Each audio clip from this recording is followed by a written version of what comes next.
Today, we are going to rank the 11 most powerful characters of Demon Slayer, and there is no character on number 1 that you are expecting. Also, we are going to do some controversial rankings in this video, so be sure to check it out. Let's start with the 11th strongest character, Kyojuro Rengoku. In the Mugen Train movie, Rengoku's charismatic nature made us all crazy about him. If Rengoku hadn't been killed so soon, he would have played a major role in the Infinity Castle arc and the final fight. Before becoming a Hashira, Rengoku killed Lower Moon to the Flue Demon, after which he becomes a Hashira. And later he gives a very tough fight to Upper Moon 3 i.e. Akaza. In the beginning, Akaza was not taking the fight seriously, but by the end of the fight, Rengoku had almost killed Upper Moon 3. Number 10 is Giyu Tomio's The Water Hashira, which we can also call Introvert Hashira. From the first episode of Demon Slayer, we found out that this character is very strong.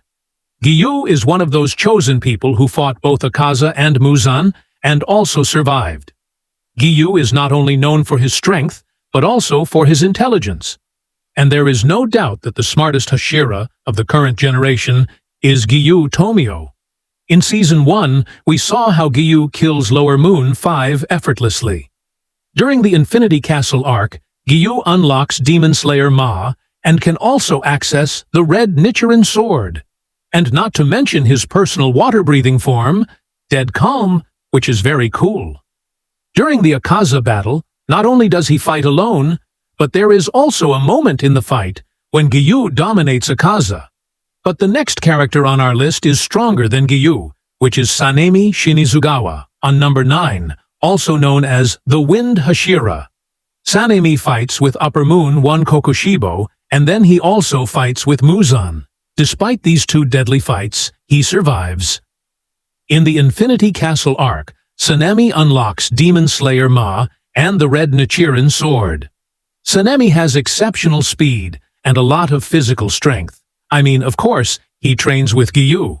In the Infinity Castle arc, we saw that Sanemi fights with Upper Moon 1 Kokushibo alone for a long time.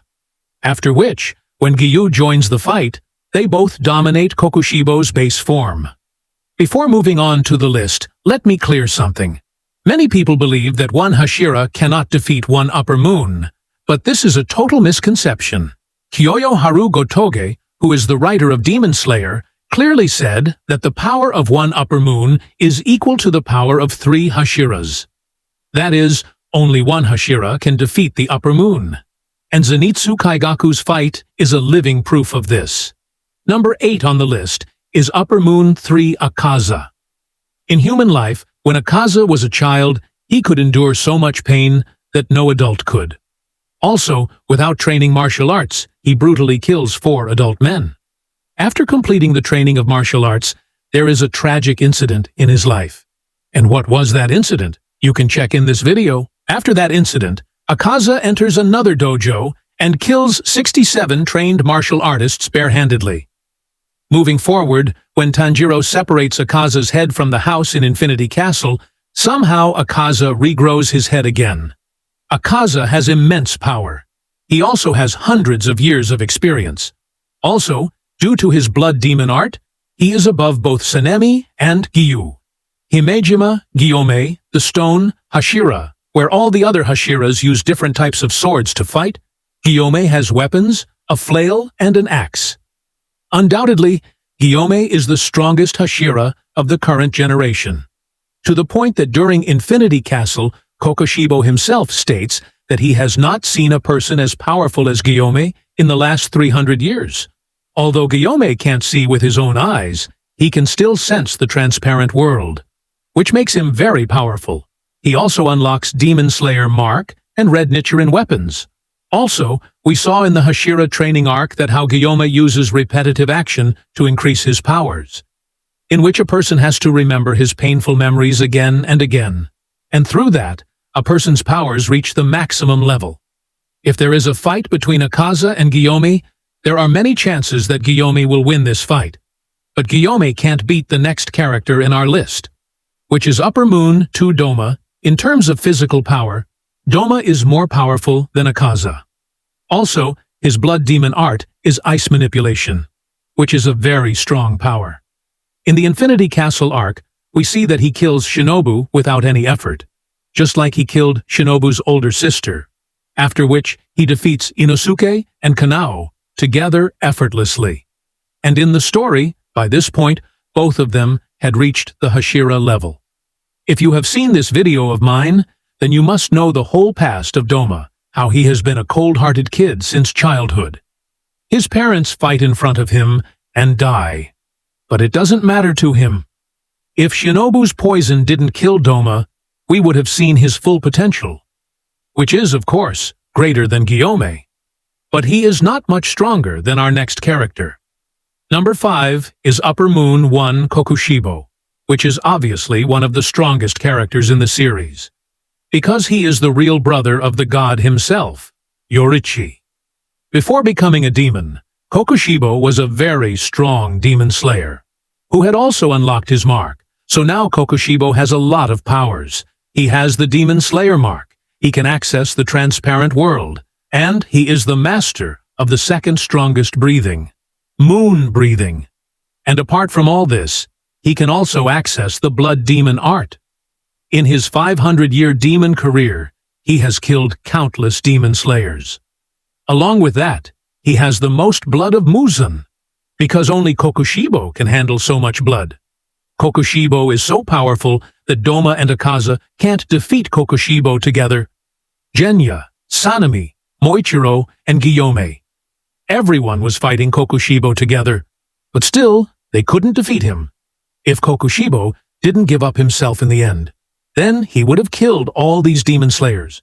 But Kokushibo can't defeat number 4, Muzan Kibutsuji, the creator of demons himself.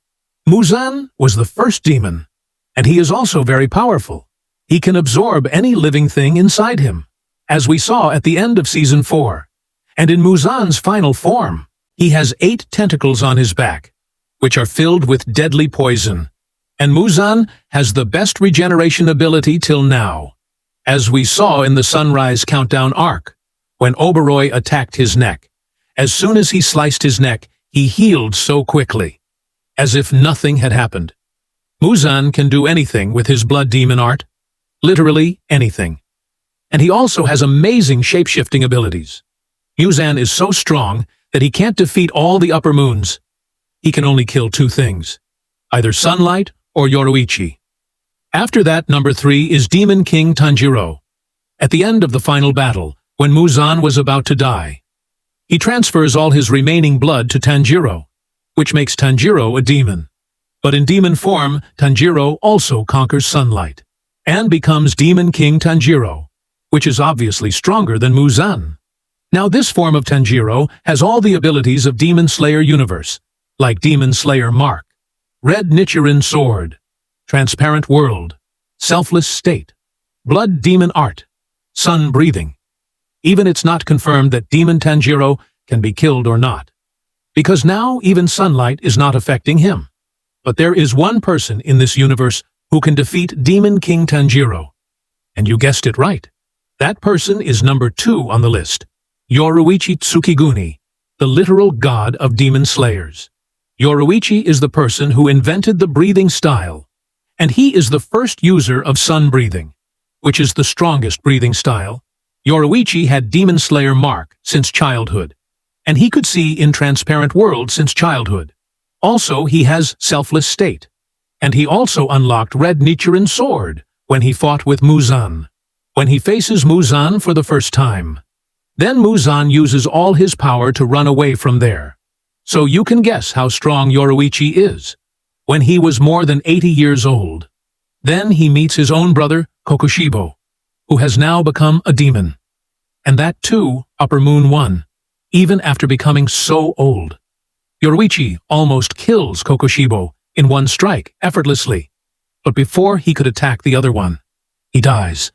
But the character who is number 1 on our list, he can also defeat Yoroichi, and that is none other than Inosuke Hashibira.